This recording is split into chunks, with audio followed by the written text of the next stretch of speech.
Take 4. Hey friends, we hope you are doing well and we're blessed by this Easter weekend. We want to let you know what's coming up this week at Calvary. It was great to be with you on Easter.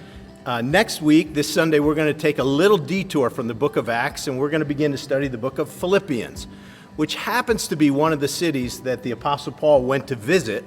And then after he was imprisoned for his ministry of the gospel, he wrote a letter to the Philippian church while he was in prison. We were with the staff today and I was sharing with them kind of the early part of the book of Philippians, how this church had become really dear to Paul himself because of their partnership in the gospel. He says, I remember you always in my prayers and with great joy because of our partnership in the advancement of the gospel. And that's how I think of the staff, and that's how I think of you as well. I miss being together, but when I remember you in my prayers always, I am filled with great joy because of our partnership in the gospel. Yeah, it's really mutual feeling. We miss you.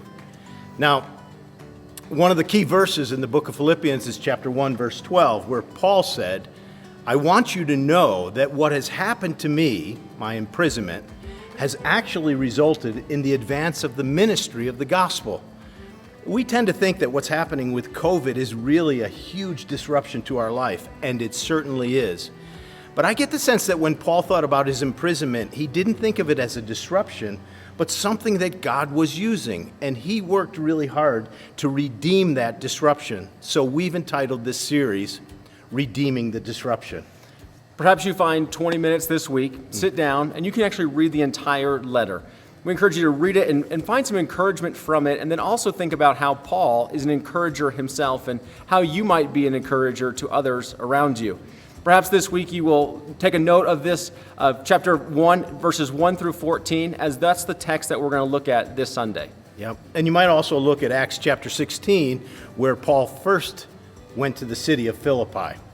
We're going to teach it together. We're going to be on the platform together about 6 feet away. Ish.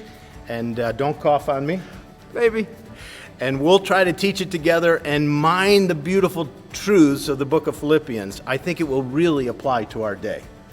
We love you and look forward to seeing you online. But until then, may the Lord bless you and keep you. May his face shine upon you and be gracious to you. May he lift up his countenance to you and give you peace.